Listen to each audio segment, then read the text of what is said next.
வணக்கம். நான் உங்கள் இருமதி பந்தலராஜா. காரைக்குடியில் டாக்டர் பிரபுவும் சீமானும் ஒருத்தர் சந்திச்சுக்கிறாங்க. அப்படி சந்திக்கும் போது டாக்டர் பிரபு என்ன பண்ணுறாருன்னா சீமானை பார்த்து வணக்கம் சொல்கிறாரு. சீமானும் பதிலுக்கு அவரை ஆறத்தழுவி கட்டி பிடிச்சி நலம் விசாரிக்கிறார். இதை பார்த்துட்டு சோசியல் மீடியாவில் நிறையா பேர் அண்ணன் சீமானோட அரசியல் மாண்பை பார்த்தியா, எதிர் வேட்பாளராக இருந்தால் கூட எவ்வளவு அன்போட கட்டி பிடிச்சி நலம் விசாரிக்கிறாரு, இதல்லவா அரசியல் மாண்பு அப்படின்னு சொல்லி பேசிக்கிட்டு இருக்காரு. இதில் ஆச்சரியம் என்னன்னா, பக்கத்திலே சீமானனுக்கு பக்கத்தில் சாட்டை துரைமுருகனும் இருக்கார். இந்த அரசியல் மாண்புன்னு சொன்னதுக்கு அப்புறம் தான் இந்த வீடியோ போடணும் அப்படின்னு நான் முடிவு பண்ணேன். ஏன் சொல்கிறேன் அப்படின்னா, ஒரு எதிர் தலைவர்கள் சந்திக்கும் போது வணக்கம் சொல்றது, மரியாதை செலுத்துறது அப்படின்றது ஒரு அரசியல் மாண்பு. அது உண்மைதான். சீமானும் டாக்டர் பிரபுவும் சந்திச்ச இந்த இடத்துல எனக்கு சீமானோட அரசியல் மாண்பு தெரியல, இங்க டாக்டர் பிரபுவோட அரசியல் மாண்பு தான் தெரியுது. ஏன்னா சீமானை பத்தி டாக்டர் பிரபு கிட்ட கேள்வி கேட்கிறாரு. சீமான் இங்க நிக்கிறாரு அப்படின்னு சொல்லிட்டு, எனக்கு ரொம்ப சந்தோஷம்தான் அப்படின்னு சொல்றாரு. எந்த இடத்துலையும் சீமானை தாக்கி பேசுனதில்லை, எந்த இடத்துலையும் சீமானை ஒருமையில பேசுனது கிடையாது, எந்த இடத்துலையும் சீமானை பத்தி அவதூறு பரப்புனது கிடையாது. யாரு? டாக்டர் பிரபு. நல்லா தெரிஞ்சுங்க.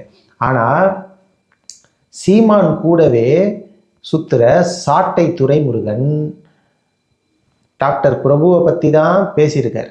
டாக்டர் பிரபுவை பற்றி அவதூறு பரப்பியிருக்கார். அவர் தொழிலை மட்டமாக பேசியிருக்கார். அவங்க அப்பாவை ஒருமையில் பேசியிருக்கார். நிறைய அவதூறுகள் பரப்பியிருக்கார். இதை எல்லாம் சீமான் பார்த்துருக்கவே மாட்டாரா? பார்த்துருப்பார். அது எப்படி பார்க்காம இருந்திருப்பாரு? சாட்டை துரைமுருகனை கூப்பிட்டு இந்த மாதிரி அவதூறு பரப்பக்கூடாது, இந்த மாதிரி அசிங்கமாக பேசக்கூடாது, இந்த மாதிரி ஒருமையில் பேசக்கூடாதுன்னு என்னைக்காவது கண்டுபிடிச்சிருப்பாரா? சீமானை பற்றி டாக்டர் பிரபு ஒரு வார்த்தை கூட பேசலை, தப்பா தவறா எந்த ஒரு வார்த்தையும் பேசலை. ஓட்டு கேட்கும் போது கூட எனக்கு ஓட்டு போடுங்க அப்படின்னு தான் கேட்டாரே தவிர சீமானை பற்றியோ சாட்டை துரைமுருகனை பற்றியோ டாக்டர் பிரபு எந்த இடத்துல பேசியிருக்காரா? கிடையாது. ஆனால் சீமானுக்கு ஓட்டு கேட்க போகிற இடத்துல எல்லாம், சீமானுக்கு ஆதரவாக வீடியோ போடுற இடத்துல எல்லாம் சாட்டை துரைமுருகன் டாக்டர் பிரபுவை பற்றியும் அவர் அப்பாவை பற்றியும் நிறைய பேசிட்டார். தன்னை பற்றி எவ்வளவு பேசியிருந்தாலும் அதை எதையுமே மனசில் வச்சுக்காம அரசியல் மாண்பை கடைபிடிச்சு சீமானுக்கு வணக்கம் சொல்லியிருக்கார்.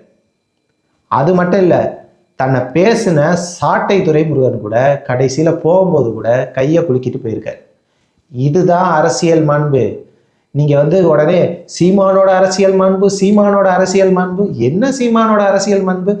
ஒரு சக வேட்பாளரை பத்தி அவதூறு பரப்பி அசிங்கமா பேசி வயசு வித்தியாசம் பார்க்காம அவங்க அப்பா மேலேயும் அவதூறு பேசி அசிங்கமா பேசி இப்படி பேசிக்கிட்டு இருக்க ஒருத்தனை பார்த்து ரசிக்கிற கண்டிக்காத சீமான் அரசியல் மாண்பு உடையவரா?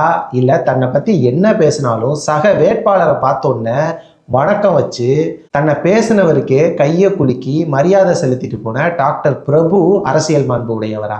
2 வருஷம் ஆனாலும் பிரபுவோட அரசியல் முதிர்ச்சி சீமானுக்கு இல்லை அப்படின்றது ஒரு மறுக்க முடியாத உண்மை. இந்த இடத்துல இந்த சம்பவத்துல அரசியல் மாண்பு அப்படின்றது டாக்டர் பிரபுவுக்கு தான் இருந்துச்சு. மேலும் ஒரு நல்ல வீடியோல உங்களை சந்திக்கிறேன்.